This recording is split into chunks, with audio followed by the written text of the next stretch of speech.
Volviendo al error técnico, ya tenemos para escribir, así que arrancamos nomás. Les decía hace un rato, primer clase del penúltimo tema, cuando arrancamos la teoría, yo les dije, no sé si era el grupo de ustedes o el grupo de la tarde, que esta materia tiene dos temas que son más complicados, ¿sí? Uno es circuitos eléctricos y el otro es estática. ¿Por qué son más complicados? Circuitos es sencillo de entender por el lado conceptual porque no tiene tanta complejidad, pero lo que sí tiene es que es el primer tema en el que resolvemos sistemas de ecuaciones. Fíjense que los últimos problemas de práctico, los de leyes de Kirchhoff, se resuelven haciendo un sistema de 3×3. Entonces ahí hay una dificultad, porque normalmente cuando nosotros vemos los parciales, vemos que plantean bien las redes, o sea, hacen bien las mallas, ponen bien el nodo, tienen bien las tres ecuaciones y empiezan a resolver y se equivocan en el método de sustitución o en el método de Gauss. Entonces, da la dificultad por la matemática. Y en estática también se resuelven sistemas de ecuaciones, o sea que tenemos la misma matemática del tema pasado, pero este tiene un poco más de complejidad conceptual, porque hay que identificar bien los tipos de fuerzas que actúan en cada problema, hacer bien el diagrama de fuerzas de cada cuerpo y plantear un sistema de ecuaciones a partir de ese diagrama, ¿sí?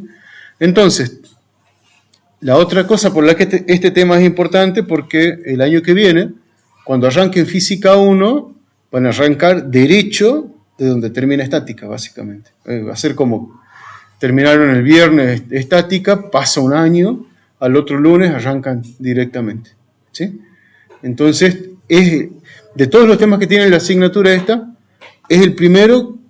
No, estoy hablando mal, porque en Introducción a los Circuitos, el cuatrimestre que viene van a ver de vuelta parte de Kirchhoff, ¿sí? Pero fuera de eso, circuitos y estática son los que tienen correlación directa después con las siguientes asignaturas, con Introducción a los Circuitos y con Física 1, ¿sí? Así que bueno, son 4 clases de este tema y después viene hidrostática, que es una ampliación de esto para fluidos. La clase de hoy está compuesta por 2 PowerPoint, así que vamos a ver el primero. Este primer PowerPoint es puramente de matemáticas, si lo pensamos así, porque lo que vamos a ver es una herramienta matemática que son los vectores. Bueno, primero que nada, acá sí entra un concepto físico, nosotros vamos a hacer una diferenciación entre magnitudes escalares y magnitudes vectoriales, ¿sí? Creo que ya hablamos de esto cuando hicimos el práctico de errores, cuando definimos magnitudes físicas, pero no está de más recordarlo, ¿sí? Nosotros tenemos 2 tipos entonces de magnitudes en la física, las magnitudes escalares y las vectoriales, con esta clasificación, ¿no? Las magnitudes escalares son aquellas que se pueden describir completamente, o sea, donde yo tengo toda la información, entregando un valor numérico, o sea, un número, y una unidad de medida, ¿sí? Sin necesidad de especificar una dirección o un sentido, ¿sí? Entonces, una magnitud escalar queda bien definida, tengo toda la información necesaria dando un número y una unidad. ¿Cuáles son ejemplos de magnitudes escalares? Acá, ¿sí? La medida de masa, ¿sí? 5 kilogramos. La masa, si la consideramos como cantidad de materia de un cuerpo, ¿sí? Queda completamente definida dando el numerito que yo estoy midiendo y la unidad que me indica en qué estoy midiendo, ¿sí? O el tiempo, ¿sí? El tiempo es otro ejemplo de una magnitud escalar, ¿sí? Yo no necesito nada más que decir, pasaron 90 segundos, doy el número y la unidad y ya tengo definido todo lo necesario para hablar de ese tiempo que estoy midiendo, de ese intervalo de tiempo. ¿Bien? Entonces, acá, 2 primeros ejemplos importantes de magnitudes escalares, masa y tiempo, ¿sí? De vuelta, fíjense, una magnitud escalar queda completamente definida dando el valor numérico y la unidad. No necesito una dirección o un sentido en el que se aplica esa magnitud.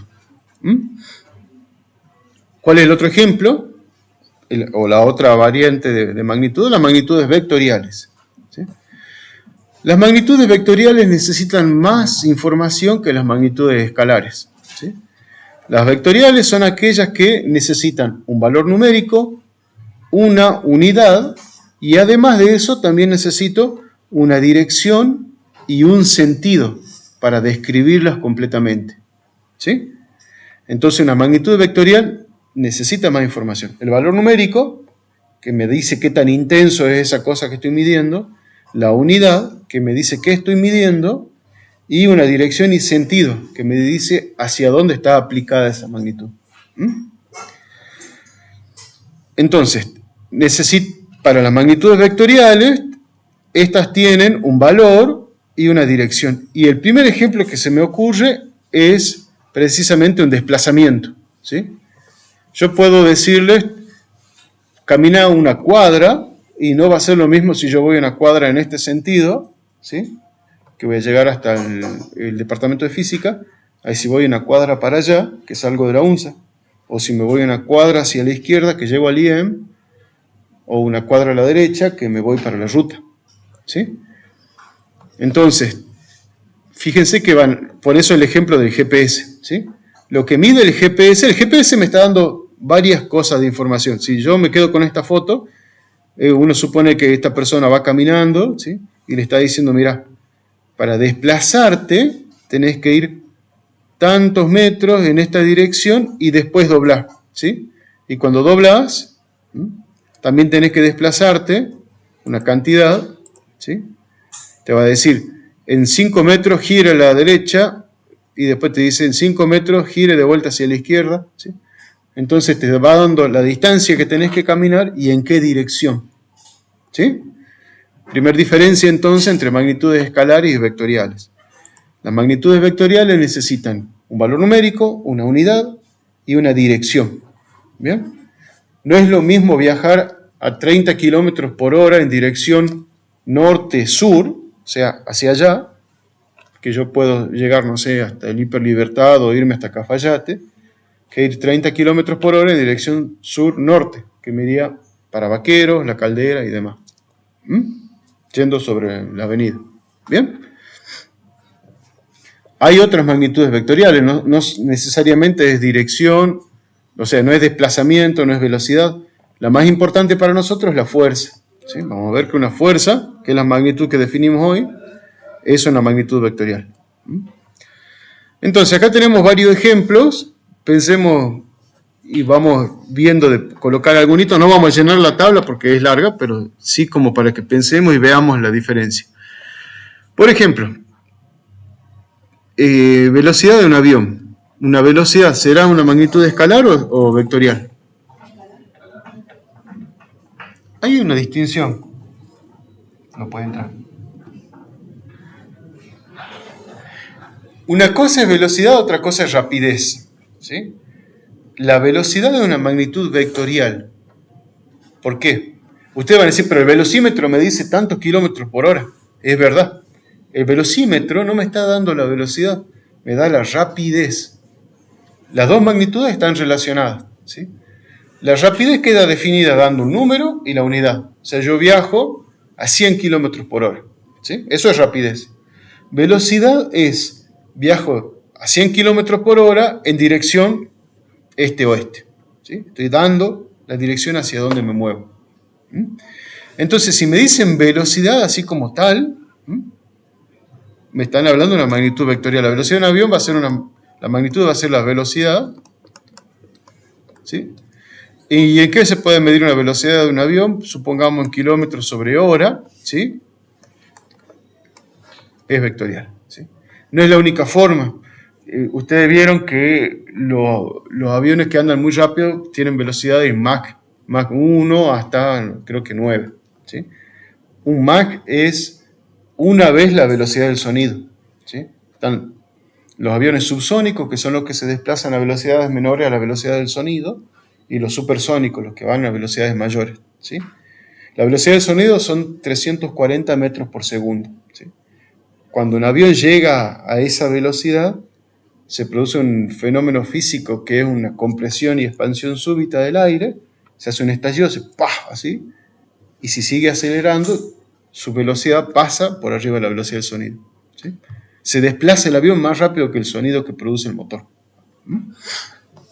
Bueno, Esta otra vez, pensemos, número de moles.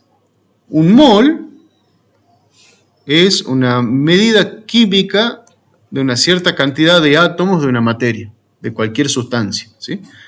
Entonces pensemos, número de átomos o número de moléculas, ¿sí? Cualquiera de los dos, porque se lo usa para las dos cosas, ¿sí? La cosa es que están contando partículas, ¿sí? Están contando bolitas, pensemos que contamos molécula, una molécula es una bolita, ¿sí? Entonces, si yo estoy contando un número de moles, ¿qué estoy contando? ¿Qué magnitud será? Ajá, pero ¿qué es? ¿Qué estoy midiendo? ¿Masa? ¿Estoy midiendo tiempo? ¿Temperatura?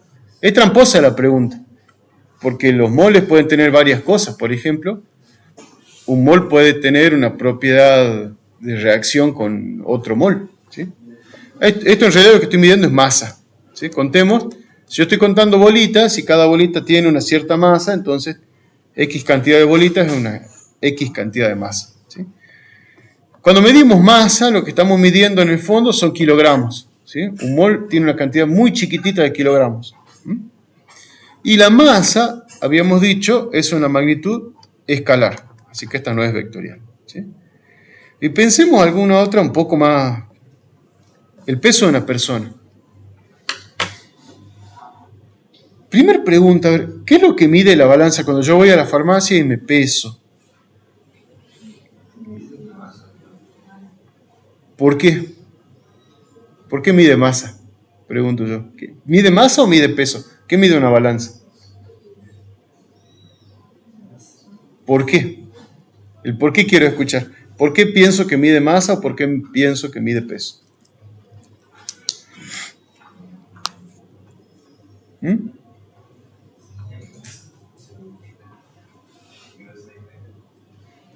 Cuando yo me paro en la balanza, ¿sí? Y veo que la aguja se mueve, ¿sí?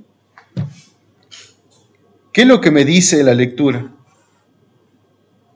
Supongo voy yo, me paro en la balanza, 83, ¿qué cosa? Kilos, ¿sí? Entonces, el cuadrante del instrumento, ¿sí? Con la aguja casi pi, pi, pi, pi, pi, pi, y se para en un valor, dice tantos kilos. Y un kilogramo es unidad de ¿qué magnitud física? Masa, ¿sí?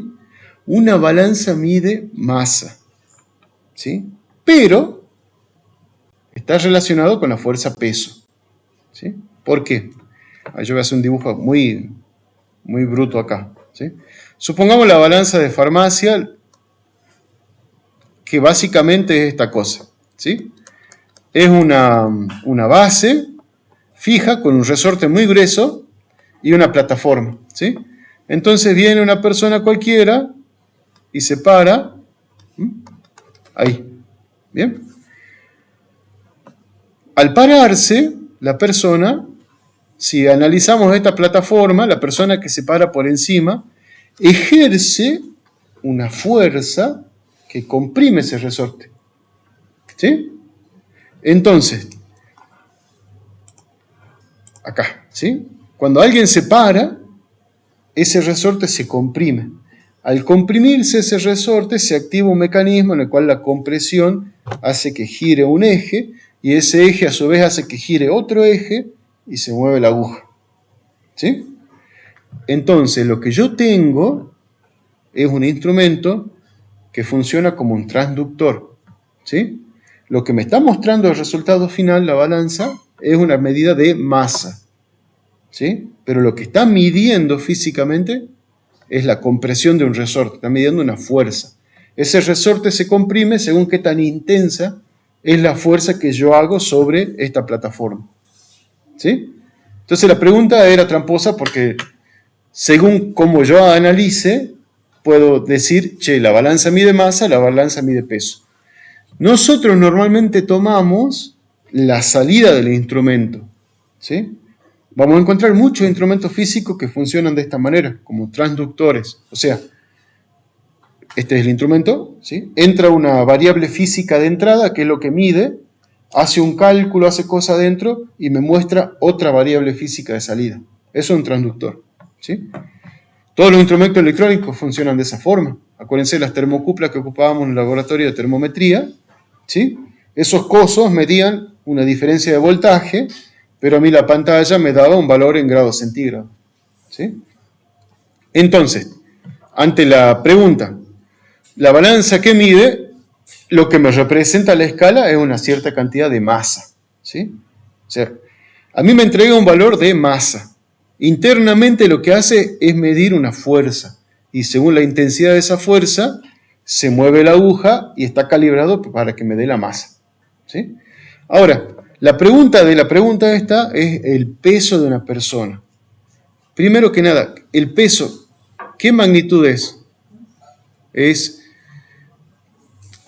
Pasa que todavía no definimos. Un peso es una fuerza, ¿sí? La magnitud física del peso es una fuerza, ¿sí? La fuerza es la magnitud física que vamos a trabajar en la clase de hoy. Es el eje central de esta unidad, ¿sí? Las fuerzas se miden en Newton, ¿sí? Esta N es de Newton, ¿sí? Y es una magnitud vectorial, no es una magnitud escalar, ¿sí? Ahora le explico por qué. Nos vamos a adelantar un cachito a la clase de hoy, porque esto lo vamos a ver en la siguiente diapo, pero no está de más. Pensemos lo siguiente. Ustedes, cualquier persona que está parado acá sobre el suelo, ¿sí? Podemos hacer una abstracción mental que es suponer que la masa de esa persona, que está distribuida en todo su tamaño, yo mido 1,74 m, ¿sí? La podemos concentrar, comprimir en un punto, ¿sí? Y ese punto rojito que está ahí lo ponemos en un adulto medio, un poquito por debajo del pupo, ¿sí? A ese punto le vamos a llamar centro de masa, ¿sí? Entonces suponemos que yo comprimo la persona, pierde todo su tamaño y tengo un punto, ¿sí? Y ese punto tiene la misma masa que tenía esa persona. Supongamos en mi caso, masa, ¿qué es 74? Ojalá 74. 83 kilos, ¿sí? Era 74 en la pandemia. Esa es mi masa, medida en balanza, ¿sí? Bueno, nosotros tenemos que tener en cuenta que las fuerzas representan interacciones entre cuerpos, ¿sí? O entre sistemas. Entonces, la fuerza-peso representa una interacción bien específica entre cualquier cuerpo de masa m, yo, ustedes, un camión, lo que sea, y la masa de la Tierra, ¿sí? La masa de la Tierra, como es muy grande, genera un campo gravitatorio, ¿sí? Ese campo gravitatorio atrae los cuerpos que están cerca hacia el centro de la Tierra. Entonces nosotros podemos suponer, por acá abajo, digamos, está el centro de la Tierra, ¿sí? Donde se encuentra en el núcleo terrestre, podemos concentrar toda la masa de la Tierra, ¿sí? Y decimos, ajá, hay una línea que une estos dos puntos, ¿sí? Y por consecuencia del campo gravitatorio de la Tierra, que atrae a todos los cuerpos que se encuentran cerca, sobre esta masa M actúa, ahora hacemos suma, una fuerza peso, ¿sí?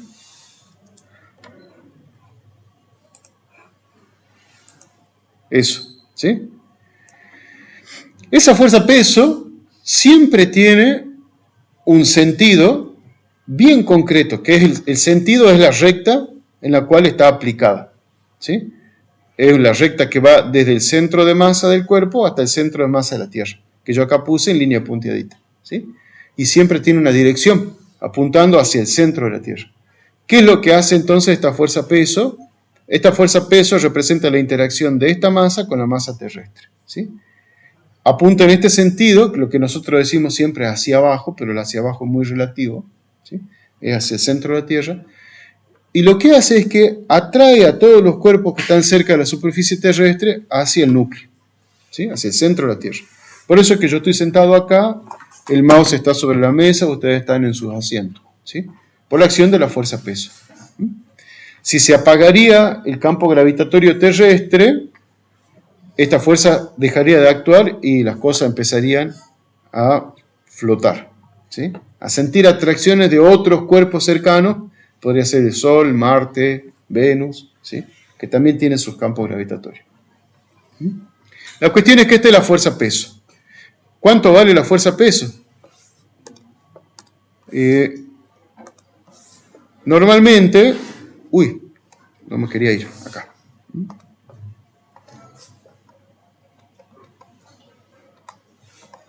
Para calcularla se hace este calculito, se multiplica la masa por el valor de la aceleración de la gravedad y eso es lo que me da la fuerza-peso.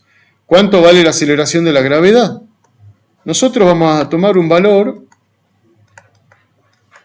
bien constante, ¿sí? En los libros van a haber distintos valores. El valor depende de la altura. No es lo mismo la aceleración gravitatoria a superficie del mar que acá que estamos a 1200 metros.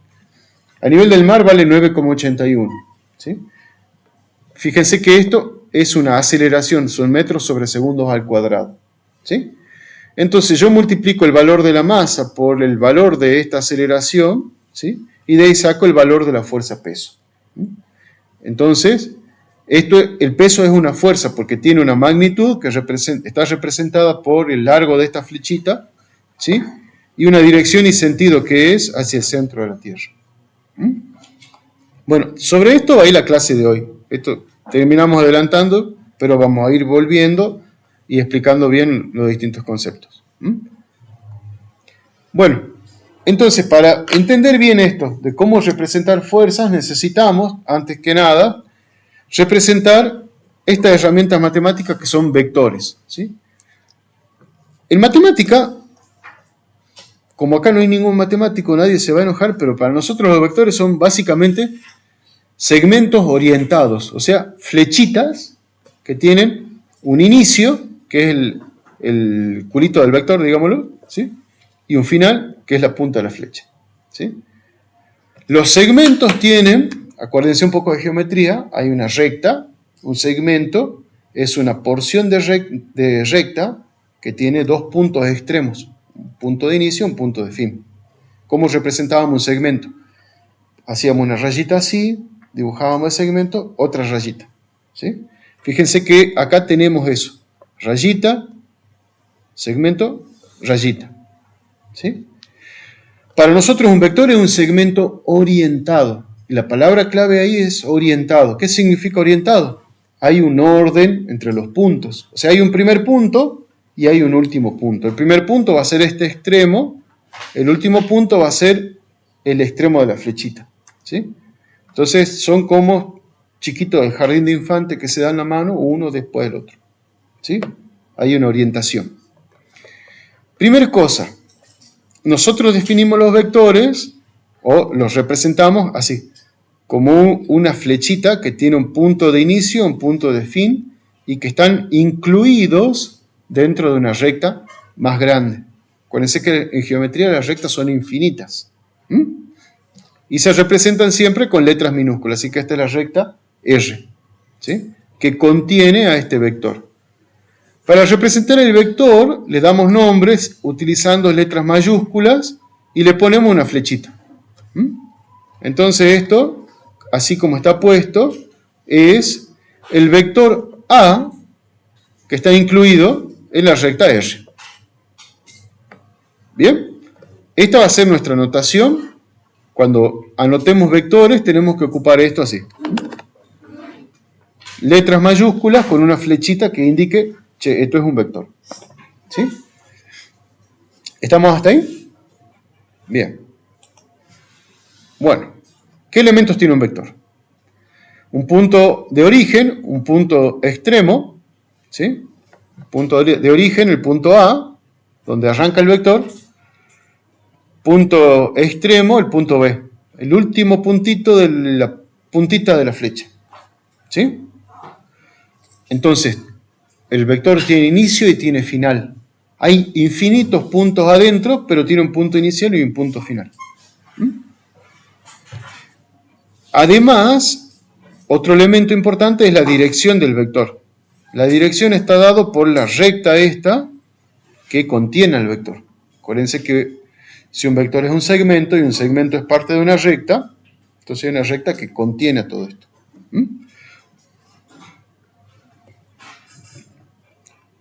La otra cosa, acá uno se puede confundir, es muy común confundirse dirección con sentido, ¿sí? Y decir el sentido del vector es el de la recta. Bueno, las dos cosas están muy de la mano. Piensa en lo siguiente. La dirección del vector está dado por la recta R que contiene el vector, ¿sí? El sentido me dice cómo estoy caminando a la recta, ¿sí? Es el orden de los puntos. ¿Qué quiero decir con eso? El sentido de este vector es saliendo desde A y caminando así para llegar hacia B. No va a ser lo mismo, porque esta es una pregunta tramposa que por ahí le hacemos cuando están en el final, solo para hacerlos sentir mal y que se pongan nerviosos. No, mentira. El vector B tiene la misma inclinación, o sea, tiene la misma dirección que es la de la recta, ¿sí? Tiene el mismo largo la flechita, pero fíjense que el punto de inicio es el punto que está arriba, este punto que está aquí, ¿sí? Y yo voy caminando el vector B para allá. Entonces, A y B no son vectores iguales, ¿sí? Tienen la misma longitud de flecha, que eso tiene que ver con la magnitud del vector, con qué tan intenso es, ¿sí? Comparten la misma dirección porque tienen la misma inclinación, pero se caminan en sentidos distintos. Entonces, el vector A es distinto del vector B. ¿Ok? ¿Estamos con eso? ¿Cómo lo vemos en la vida práctica? Y no es lo mismo caminar 10 kilómetros hacia el sur, que voy a llegar a la Hiperlibertad, que 10 kilómetros hacia el norte, que llego a la Caldera. ¿Sí? Voy sobre la misma recta, pero en sentidos distintos. ¿Sí?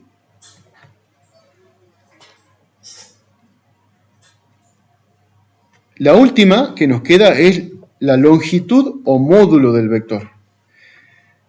¿Dónde vemos la longitud del vector o módulo? Precisamente en la longitud de la flechita, ¿sí? ¿Qué tan larga es la flechita? Acuérdense que habíamos dicho hace 2 diapos atrás, para representar magnitudes vectoriales necesitamos dar un número que me dice qué tan intensa es esa magnitud, una unidad que me dice qué mido, y la dirección y sentido, ¿sí? Bueno, ese número va a estar representado acá gráficamente con la longitud de la flechita. Digamos que este es un vector de velocidad, ¿sí? Y esta flechita representa una velocidad de 100 km por hora. Un vector de una velocidad de 50 km por hora va a ser una flechita que va a tener la mitad del tamaño, ¿sí? Entonces el módulo del vector me da la longitud de este segmento, ¿sí? ¿Estamos con eso? ¿Vieron ya módulos en Introducción a la Matemática o no? Bien, pero toda esta parte de vectores no. Lo van a ver en álgebra. ¿Estamos hasta ahí? Bueno, sigamos entonces. Bueno, ahí estaba el módulo. El módulo entonces es la longitud de este vector. Si yo agarro lo que está ahí escrito, que justo quedó garabateado, si yo agarro una regla, si yo quiero, esto es sentido común, pero en el fondo tiene su sustento matemático. Si yo quiero representar un vector que tiene módulo 7, tengo que agarrar la regla, orientarla en la dirección de la recta del vector y medir 7 unidades con mi regla, ¿sí? Entonces, este vector tiene una cierta magnitud o módulo que está representado por la longitud de ese segmento.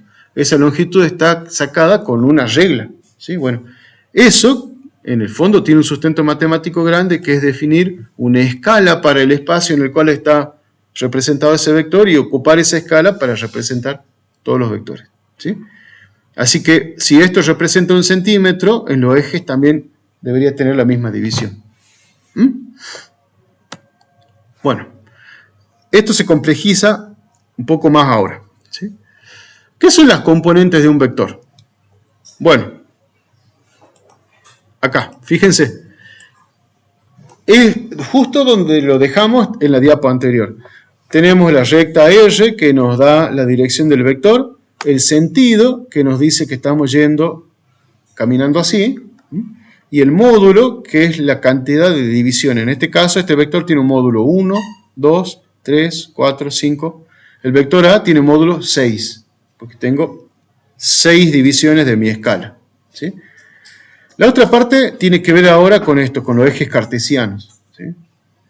Los vectores se pueden expresar de varias formas. Una es gráficamente, como está dado acá. Otra es de forma analítica, ¿sí? O sea, en base a números. Nosotros queremos utilizar la forma analítica porque es la que nos va a servir en física para poder resolver problemas. Entonces, para eso vamos a desarrollar este concepto. Las componentes de un vector, ¿sí? Acá está la definición matemática. La componente de un vector son las proyecciones de ese vector sobre cada uno de los ejes coordenados. ¿Qué quiere decir eso?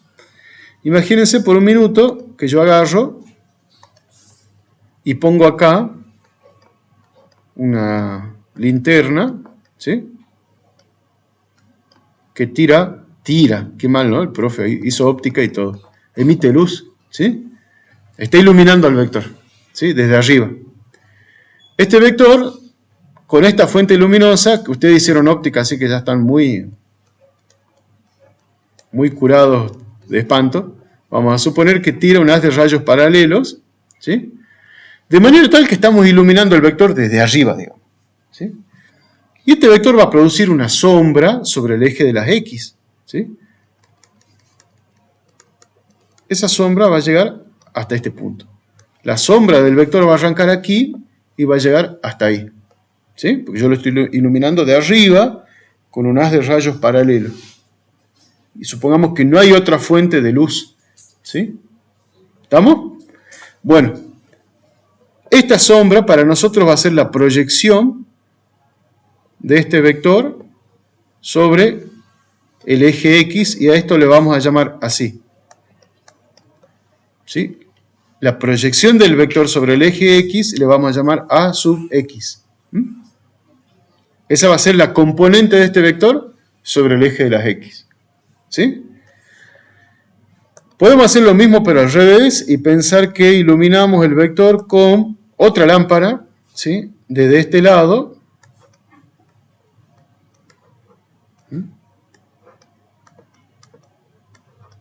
Bien, tirando un haz de rayos paralelos. Bueno, acá el dibujo me queda lejos. Si yo pongo la fuente lejos, vienen los rayos, ¿sí? Entonces se ilumina con muchos rayitos. Lo dibujo cerca a la linterna porque si no me quedo sin diapo, ¿sí? Pero imagínense que viene un haz de rayos paralelo en este sentido. Iluminan el vector es opaco, entonces produce una sombrita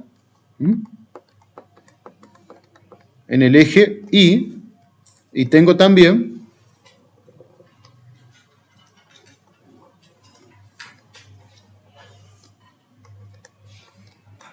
la proyección del vector sobre el eje Y. Esto, ¿sí? Los matemáticos lo definen de una forma más elegante, pero como acá no hay ningún matemático, nadie se va a enojar, ¿sí? Lo que estamos haciendo es representar, nos paramos en el extremo del vector, ¿sí? Nos movemos con una recta que es paralela al eje vertical, ¿sí? Fíjense, toca al eje horizontal y ese punto va a ser la proyección de este punto, ¿sí? Y como nuestro vector es un segmento orientado, este punto se proyecta sobre sí mismo y todo este conjunto de puntos es la proyección de este vector sobre el eje de las X, ¿sí? Después hacemos lo mismo pero al revés. Nos paramos en el extremo del vector, tiramos una recta paralela al eje horizontal, esa recta toca el eje vertical, este puntito va a ser la proyección de este puntito.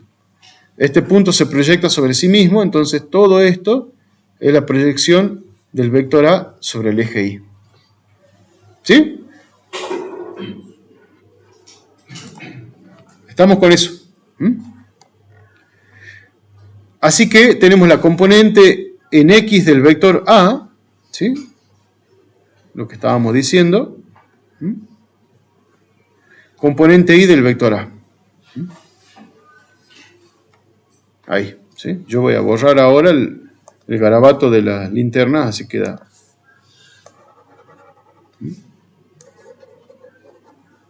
Ahí tengo las componentes de este vector, ¿sí? Ustedes van a decir, ¿y por qué yo quiero las componentes? Muy fácil, porque es más fácil medir distancias sobre el eje que sobre una recta que está inclinada. Entonces yo puedo, con mi escala, decir, la componente X tiene tantas divisiones, la componente Y tiene tantas divisiones, ¿sí? Entonces voy a dar información del vector total desarmándolo en sus dos componentes. ¿Bien? ¿Esas divisiones de los componentes AX y AY son iguales que el vector A? Debería ser la misma escala. Acá con mi dibujo, medio que no se respecta la relación. Pero la idea, a ver, cuando lo vean en álgebra van a ver que se pueden utilizar escalas distintas para cada uno de los ejes. Y la escala del vector va a estar relacionada con el producto de las escalas de los ejes. Pero nosotros lo vamos a representar de una forma más simple. Misma escala para el eje X, misma escala para el eje Y, misma escala para el vector. Bueno, más cosas. Yo le dije que esto era complicado. Relaciones trigonométricas. Esto sáquenle foto, sí, ahora sí saquen foto y pónganlo de fondo de pantalla del celular, porque lo van a ocupar las próximas 5 clases, ¿sí? Esto sí va a ser el fondo de pantalla. No vamos a estudiar de dónde salen estas relaciones trigonométricas, pero sí la vamos a ocupar, ¿sí? ¿Qué son? Varias relaciones juntas de distintas cosas, ¿sí? Primero, tenemos identidades trigonométricas. Calculamos, ya la habíamos ocupado un poco cuando hacíamos óptica. No está de más volver a verla. Seno de tita, coseno de tita y tangente de tita son funciones trigonométricas, ¿sí? Se calculan con un argumento, que es lo que está entre paréntesis, de un cierto ángulo, ¿sí? Hay una relación entre los valores de estas funciones y las longitudes de los lados de un triángulo rectángulo, ¿sí? ¿Por qué es este un triángulo rectángulo? Porque tiene un ángulo interno que vale 90 grados, ¿sí? ¿Cómo está formado este triángulo rectángulo? Por una hipotenusa, que es el lado más largo, ¿sí? Y después, digo, tengo la hipotenusa y me paro, en este caso tengo el ángulo tita, también podría funcionar con este otro ángulo, es cualquiera de los dos ángulos que no miden 90 grados, ¿sí? Pero yo agarro tita y me paro en el vértice del ángulo. Ustedes acuérdense de geometría, un ángulo queda definido con dos rectas o dos segmentos y tiene un vértice, ¿sí? Si yo me paro del vértice del ángulo y miro hacia el frente, encuentro un lado que está opuesto al ángulo, yo lo estoy viendo así de frente. Ese es el cateto opuesto, ¿sí? El otro lado que forma el ángulo, uno de los dos lados va a ser la hipotenusa y el otro le vamos a llamar cateto adyacente, ¿sí? Adyacente es vecino de. ¿Vecino de qué? De la hipotenusa, ¿sí? Entonces tenemos ahí nuestros tres lados del triángulo, ¿sí? Hipotenusa, cateto adyacente, cateto opuesto, ¿sí? ¿De qué sirve esto? Cada uno de estos son longitudes, porque este es un triángulo, estas son distancias, este cateto mide una cierta distancia, este también y la hipotenusa también. La gracia de las identidades trigonométricas es que yo puedo saber cuánto vale la función seno sin necesidad de calcular el seno del ángulo, sino midiendo longitudes. Entonces el seno es cateto opuesto sobre hipotenusa. El coseno es cateto adyacente sobre hipotenusa y la tangente es cateto opuesto sobre cateto adyacente, ¿sí? Y por otro lado está el teorema de Pitágoras, que relaciona las longitudes de los lados de este triángulo, que nos dice que el cuadrado de la hipotenusa es igual a la suma de los cuadrados de los catetos. Cateto adyacente al cuadrado es el largo del segmento verde. Cateto opuesto al cuadrado es el cuadrado del largo del segmento azul. ¿Bien? Entonces esto lo vamos a ocupar un montón. ¿Por qué lo vamos a ocupar un montón? Fíjense, yo dejo acá chiquitito lo que habíamos sacado de la diapo anterior. Hipotenusa, cateto adyacente, cateto opuesto. Ahora llevemos todo esto a nuestro vector. La hipotenusa va a ser el vector A, con su módulo. Esto me olvidé de decirle, aunque ustedes ya lo saben. Módulo se representa con dos rayitas. Entonces el módulo del vector A toma la función de la hipotenusa. Es el lado más largo. ¿Sí? Tengo la componente del vector A en la dirección X. Fíjense que ese cateto adyacente a mi ángulo θ. Y viendo desde el vértice hacia el frente, tengo este lado que está acá, que mide exactamente lo mismo que la componente que puedo representar acá.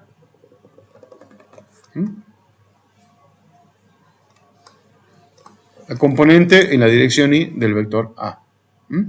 Entonces tengo aquí un triángulo rectángulo, ¿sí? Y por lo tanto valen estas funciones trigonométricas.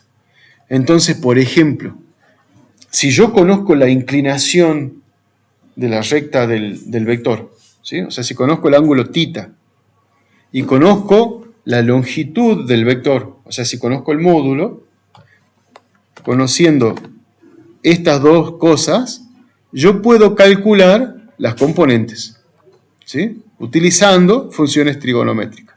Como yo conozco cuánto vale el ángulo y conozco el módulo, por ejemplo, de esta ecuación que está acá, puedo calcular cuánto vale la componente en Y. Sería despejar. Esto es conocido, esto sería incógnita, despejo. De esta otra, puedo calcular la componente en X, ¿sí? El módulo del vector es conocido, el ángulo, yo sé cuánto vale, tengo calculadora, así que puedo calcular el coseno. ¿Bien? Entonces, depende de qué es lo que yo conozca. Normalmente en nuestros problemas, o conocemos el módulo del vector y el ángulo, o conocemos las componentes, que es conocer cuánto vale este lado y cuánto vale este lado, y calculamos las otras dos cosas, ¿sí? O sea, hay dos fuentes de información, que puede ser que yo conozca el módulo del vector y conozca el ángulo, ¿sí? Ese sería un par, o si no, el otro par de información es que yo conozca las componentes, ¿sí? Si yo conozco el módulo y el ángulo, me van a hacer calcular las componentes. Si conozco las componentes, me van a decir, bueno, calculame el módulo y dame la inclinación. ¿Bien? Bueno, se complica un poquito más. Esto ya tiene sustento matemático. ¿Por qué? Lo van a ver en álgebra. Yo le voy a decir la forma resumida. Cada uno de los ejes es geométricamente una recta. Y algebraicamente esa recta representa un espacio vectorial, ¿sí? Infinidad de puntos que tienen un orden, ¿sí? Entonces tengo una recta en este sentido, tengo otra recta en este sentido. Esas rectas tienen que tener una escala, ¿sí? Esa escala para nosotros está definida con esto que está acá, que le vamos a llamar vector unitario o versor, ¿sí? Versor. ¿Bien? ¿Qué es un versor? Un vector que tiene longitud 1, fíjense, va de 0 a 1, y que me da el tamaño de la escala del eje. En este caso, el versor J me da la escala del eje vertical, ¿sí? El versor J define la métrica o la escala de esta recta, del eje vertical. El versor I define la escala de la recta horizontal. ¿Sí? Con esta definición ya estamos habilitados para trabajar con escalas distintas en los ejes, porque no necesariamente en mi representación el versor I y el versor J tienen que tener el mismo tamaño. Lo que yo sí sé es que son vectores de longitud 1, o sea que lo que valga este vector va a ser el valor de la escala. Es algo que hacemos siempre que queremos hacer un dibujo. O sea, si yo hago acá en el pizarrón un eje cartesiano y hago así con los dedos, digo, esta es la escala del eje X y voy replicando, bueno, estamos dando eso. Si este es el versor, mi escala va a ser n veces esa división. ¿Bien? Bueno, ¿de qué me sirven los versores? Porque ahora ya puedo juntar todo, yo ya conozco o sé cómo calcular las componentes del vector en la dirección X y la componente del vector en la dirección Y, y puedo hacer esto que está acá, que va a ser lo que nosotros vamos a ocupar para calcular, ¿sí? Que es definir el vector A en función de sus componentes, ¿sí? Esto es lo que se conoce como notación de componentes del vector. ¿Qué es lo que me está diciendo? A ver si... Ahí está, ahí se ve casi todo, ¿sí? Ahí. Que este vector A está definido por una componente en la dirección X que tiene un módulo que vamos a llamar componente AX, lo que está representado en verde. Decimos que esa componente va en la dirección X porque está multiplicado por el versor Y, más una componente en la dirección vertical que tiene este valor, y como va en la dirección vertical, tiene que estar multiplicado por el versor J. ¿Sí? Entonces acuérdense de esto. J es para el eje vertical y para el eje horizontal. ¿Bien? Estos son los versores de la dirección X y de la dirección Y. ¿Bien? No hay que hacerse bolas con el I latino y el I griego, porque el eje Y y el versor Y no están relacionados. Podrían haber estado relacionados y va a ser más fácil todo, pero bueno, no quedó así. ¿Bien? ¿Estamos con eso? ¿Preguntas hasta acá? Bueno. Si no lo entienden, lo van a entender. Los versores entonces son las unidades que componen los ejes.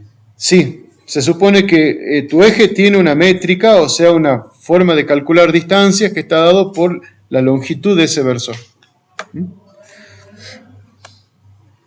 Bueno, ¿de qué otra forma podemos expresar el vector? Como habíamos dicho, dando el ángulo y el módulo.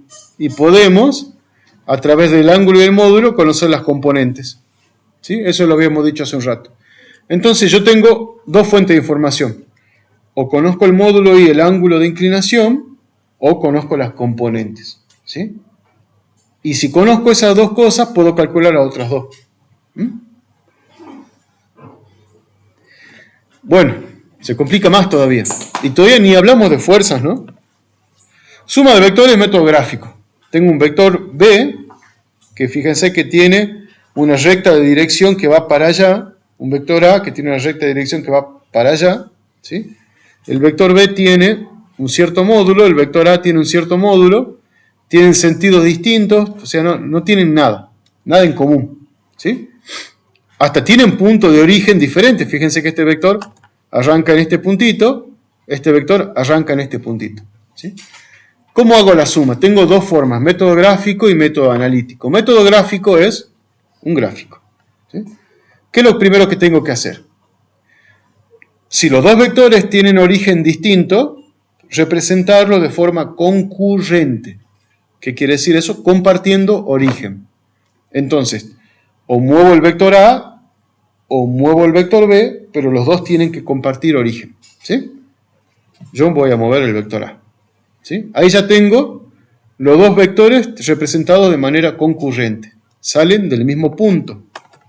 Tienen el mismo origen. Este que está acá. ¿Sí? Lo único que hice fue trasladar el vector A. No cambié ni la longitud, ni cambié la inclinación. ¿Sí? Solo lo trasladé. Y esto va a ser la regla del paralelogramo, que tal vez lo han visto en el secundario, ¿sí? Yo no lo había estudiado. Entonces, ¿de qué se trata? Lo segundo es colocar un sistema de ejes coordenados que tenga como origen este puntito, ¿sí? Sistema de ejes. Lo siguiente es, dibujamos una copia del vector B en el extremo del vector A. O sea, es hacer esto, así con los dedos.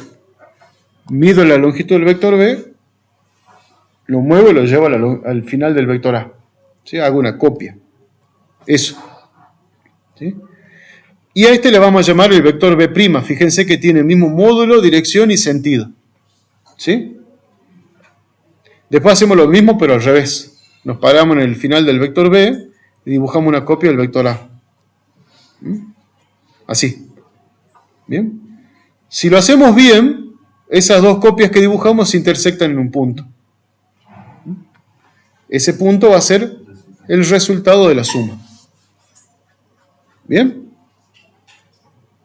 Acá tenemos que poner, ¿no? Como acá hay una suma, acá, el vector R es un vector que tiene como punto inicial el origen, como punto final la intersección de las copias. Entonces un segmento que tiene módulo, dirección y sentido es un vector, y este vector da la suma de A con B. ¿Sí? Entonces esta es la famosa regla del paralelogramo. Primero que nada dibujo los dos vectores compartiendo origen, me paro en el extremo de un vector, dibujo una copia del otro vector, después me paro en el extremo del otro vector, dibujo una copia del primero. Si lo hice bien, las dos copias se intersectan y la suma parte del origen y llega hasta ese punto. ¿Sí? Sencillo, rápido. ¿Cuál es la contra del método gráfico? No es preciso. ¿Sí? A mí me interesaría conocer el módulo del vector resultante y el ángulo, para después poder hacer cálculos. ¿Sí? Si no hago bien el gráfico, porque no represento bien con la escala adecuada, y no mido bien, el método gráfico me va a dar un resultado aproximado. Eso que estaba diciendo ahí. Es rápido, pero es poco preciso. Método analítico. Este es el que sí va. El método analítico dice, yo necesito conocer las componentes de cada vector. ¿Sí? Entonces, fíjense, lo vamos a poner muy claramente de esta forma. Para que el método analítico funcione, mis vectores tienen que estar dados en la notación de componentes. O sea que yo, si no los conocía, primero tengo que conocer las componentes. ¿Sí? Pero necesito que el vector A esté expresado así, con una componente en la dirección X, una componente en la dirección Y, y el vector B también, componente en la dirección X, componente en la dirección Y. Si yo no conocía eso, primera cosa, necesito conocerlo. ¿Cómo calculo la suma? El vector resultante va a tener como componentes Rx en la dirección X, Ri en la dirección Y, es la suma del vector A con el vector B. ¿Sí? No pusimos nada extraordinario en este renglón. ¿Sí? Esto que está acá es el vector A y esto que está acá es el vector B. ¿Sí? Lo único que hice fue ponerlo entre paréntesis juntito. Pero acá lo que hago es levantar el paréntesis y sumar X con X y con Y. ¿Sí? Entonces, ¿cómo funciona la suma con el método analítico? Es fácil. Se suman las componentes X con las componentes X, se suman las componentes Y con las componentes Y. ¿Bien? No puedo sumar cruzado. Si suman cruzado, le va a dar una CB al profe que corrija el parcial. ¿Sí? X con X, Y con Y. ¿Bien? Es preciso. La dificultad está en que yo necesito conocer mis vectores en forma de componentes. Normalmente no lo conozco, así que primero tengo que calcular las componentes de los vectores. Lo importante es esto. Fíjense que acá estamos diciendo, no me quiero ir todavía. Esto que está acá es la componente X del vector resultante de la suma. Esto que está acá es la componente Y del vector resultante. ¿Sí? ¿Cómo se calcula? Sumo X con X y eso va a ser la resultante en X. Sumo Y con Y y eso va a ser la resultante en Y. ¿Bien? Bueno. Si queremos restar, ¿cómo hacemos la resta? La resta se hace de forma tramposa. No está definida como operación, pero sí está definida la suma. Entonces, si yo tengo lo siguiente, si yo quiero hacer A menos B, lo que voy a hacer es hacer la suma de A con un nuevo vector que se va a llamar menos B. ¿Sí? ¿Qué va a ser A menos B? Así. Tengo el vector A, tengo el vector B, el vector menos B es un vector que tiene la misma recta, pero apunta en el otro sentido con el mismo valor. ¿Sí? Tiene la misma longitud, nada más que apunta para abajo. Y lo que sí puedo hacer es sumar estos dos.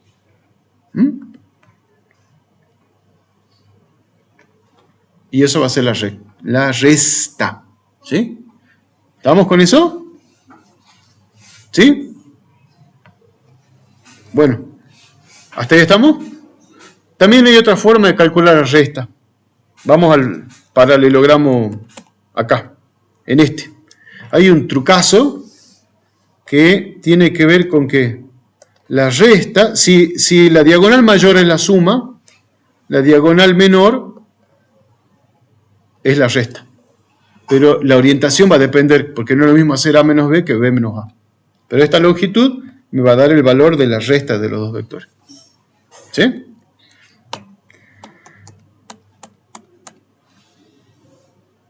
Bueno, resta de vectores, método analítico, es como la suma. Acá sí no hay problema.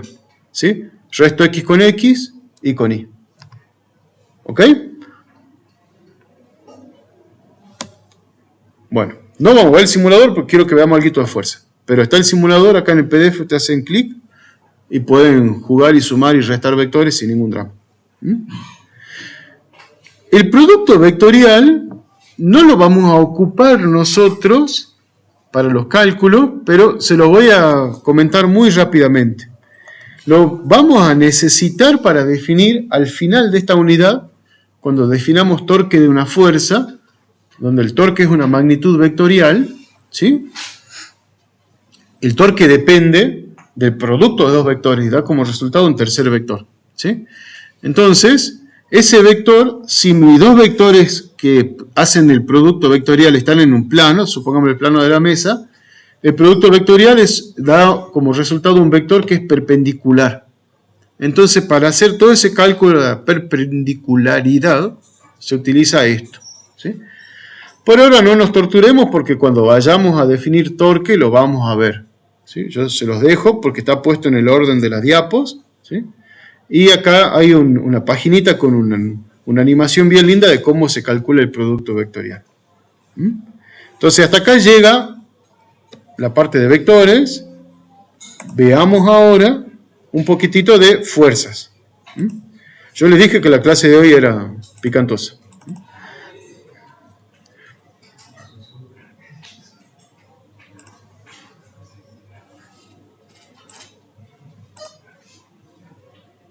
Bueno, ahí nomás sin anestesia porque nos quedan 20 minutos de clase.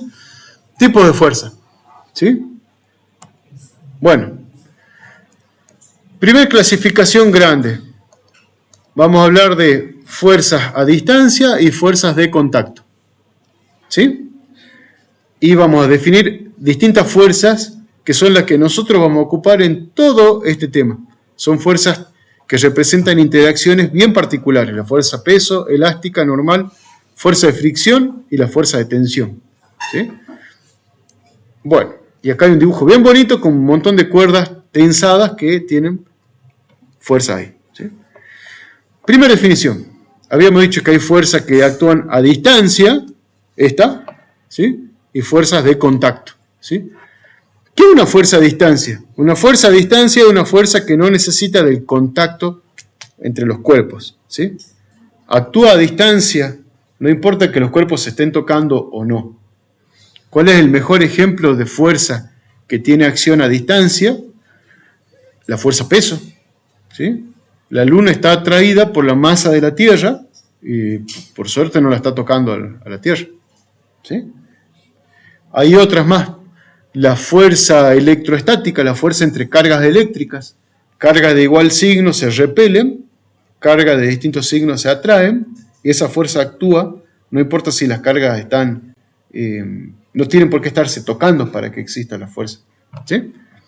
Yo le dije en chiste acá esto, porque esto sí sería una fuerza a distancia, ¿sí? Otro tipo de fuerza de contacto, ¿sí? Acá, gente que tironea de algo. Para que una fuerza de contacto actúe, necesito contacto entre los dos cuerpos. Si yo quiero empujar el escritorio, me tengo que parar en un extremo y hacer fuerza con la mano o con algún objeto, haciendo contacto contra esta cosa que yo quiero mover, ¿sí? Entonces, las fuerzas de contacto necesitan del contacto físico, ¿sí? Peso.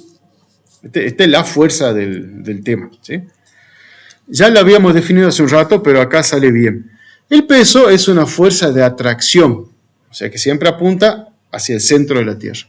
Está ejercida por la Tierra sobre todo cuerpo cercano a su superficie, ¿sí? Acá hay un trabalenguas que tiene mucha información. En física, las fuerzas surgen como un concepto para representar interacción entre dos cuerpos, ¿sí? Entonces, toda fuerza representa una interacción entre dos cosas. Algo, que es lo que produce la fuerza, y otra cosa sobre la cual actúa esa fuerza. ¿Bien? ¿Cómo sería esa narración con la manzanita que está cayendo? Sobre la manzanita que cae actúa una fuerza peso, ¿sí? ¿Quién produce esa fuerza peso? La fuerza peso es producida por la atracción gravitatoria de la Tierra, por la masa terrestre. ¿Sobre quién actúa? Sobre la masa de la manzana. Por eso hablamos de que es una fuerza ejercida por, o sea que está producida por la Tierra y que actúa sobre todo cuerpo cercano a la superficie, ¿sí? ¿Cuál es el punto de aplicación de esta fuerza? El cuerpo ese que yo estoy estudiando, que tiene una masa m, en este caso, la manzana, tiene una cierta masa chiquitita, ¿sí? ¿Cuál es la dirección de la fuerza peso?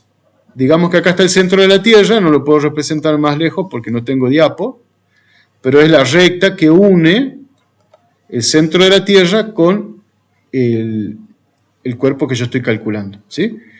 Esa dirección nos la da normalmente la plomada del albañil, ¿sí? Es la dirección que apunta hacia el centro de la Tierra. Si decimos abajo es tramposo, porque abajo depende del sistema de referencia. Hay veces que la inclinación del suelo nos hace pensar cosas que no son ciertas. Entonces por eso la plomada es útil, apunta en la dirección de la vertical del lugar. Y el sentido es hacia el centro de la Tierra. Y el valor de la fuerza peso, ya habíamos dicho, lo calculamos así. Este es el módulo de la fuerza, porque como la fuerza es un vector, esto solo me da la parte escalar y se calcula haciendo el producto de la masa por la gravedad. Y de acá fíjense que sale la unidad de la fuerza peso, si yo hago este producto va a ser kilogramo por metro sobre segundo al cuadrado, y a eso le llamamos un newton, ¿sí? Entonces un newton queda definido como kilogramos por metro sobre segundo al cuadrado. ¿Ok? ¿Estamos hasta ahí? Y nosotros ocupamos un valor de la gravedad igual a 10 metros por segundo al cuadrado, porque es infinitamente más práctico para los cálculos. El valor estándar es 9,81, hay una diferencia de 9,81 a 10, pero la cantidad de error que hacemos al introducir este valor es muy chiquitito. Entonces realmente ayuda a poner G igual a 10. Fuerza elástica. ¿Cómo funciona la fuerza elástica? Funciona por la deformación de un resorte, ¿sí? Yo lo puse porque realmente funciona así. Seguramente han visto estos capítulos, lo que el coyote quiere atrapar al correcamino y pone o un elástico grande entre dos árboles o pone el arco, ¿sí? Primero está el arco así, en reposo. El arco funciona como un resorte, como un elástico, ¿sí? Está en reposo. El coyote empieza a estirarlo, se empieza a deformar y cada vez tiene que hacer más fuerza para estirarlo. Hasta que lo deforma al máximo, que es esto, ¿sí? Con una fuerza muy grande. Bueno, así funciona la fuerza elástica, ¿sí? Actúa sobre un resorte, ¿sí? Y depende de la deformación de ese resorte. El valor de la fuerza va a ser más grande según qué tan deformado esté el resorte, ¿sí? ¿Estamos con eso? Entonces, la intensidad de esa fuerza elástica va a depender de dos cosas. Una constante del resorte, que me dice qué tan duro es el resorte, y de cuánto es lo que yo deformé el resorte. Entonces acá lo definimos un poco mejor. Supongamos que yo tengo un resorte, ¿sí? Como este que está acá. Está atado en el techo y en azul está representada la longitud del resorte sin deformar, ¿sí? Y supongamos que le pongo, eso se llama longitud de reposo. Supongamos que le coloco un cuerpito, ¿sí? De 250 gramos y al colocar el cuerpo yo lo tiro para arriba al resorte, o sea que lo comprimo, ¿sí? ¿Cuánto lo comprimí? En un valor delta de x que representa la diferencia entre la longitud de este punto, ¿sí? Y este punto. Fíjense que este es el extremo del resorte, acá está comprimido, acá está sin comprimir. Entonces este delta de x representa esa compresión, ¿sí? Al comprimir el resorte, yo lo estoy deformando. Entonces va a empezar a actuar sobre este cuerpo una fuerza elástica que depende de esta deformación del resorte y depende de esta otra cosa, de esta constante K, que es la constante de elasticidad del resorte. Básicamente me dice qué tan duro es el resorte. Piensen ustedes, yo siempre traigo el ejemplo, no va a ser lo mismo comprimir un amortiguador de una moto 110, 1 centímetro, ¿sí? Comprimir ese elástico que es duro, que comprimir un resorte de un bolígrafo 1 centímetro, ¿sí? Si yo comprimo la misma distancia en los dos resortes, ¿por qué es distinta la fuerza? Porque la constante elástica de cada resorte es diferente. Tengo que hacer mucha más fuerza para comprimir el amortiguador que la que necesito hacer para comprimir el resorte del bolígrafo. ¿Bien? Esa diferencia entonces entre los resortes está dado por esta constante K, ¿sí? Así que tenemos una fuerza elástica que se calcula de esta forma. Fuerza elástica igual a K por delta de X. ¿Bien? Ahí comprimimos el resorte, ¿sí? Y cuando soltamos esto, el resorte se estira, ¿sí? Y lo que hace es empezar a oscilar, ¿sí?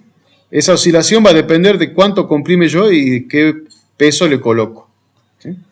Y acá les dejo, yo creo que ya vamos a ir cortando ahora, ustedes tienen el PDF, si hacen clic acá, van a ir al simulador en el cual pueden jugar con esto, ¿sí? Y calcular distintos valores de fuerza elástica según distintos tipos de resorte.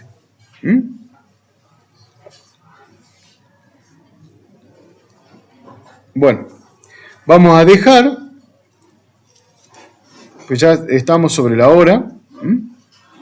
Fuerza de tensión y fuerza normal la vamos a explicar directamente en la clase del lunes. Hoy, de todas formas, van a trabajar con vectores, ¿sí? Esto ya está subido en el aula. Luego, péguenle una revisada, ¿sí?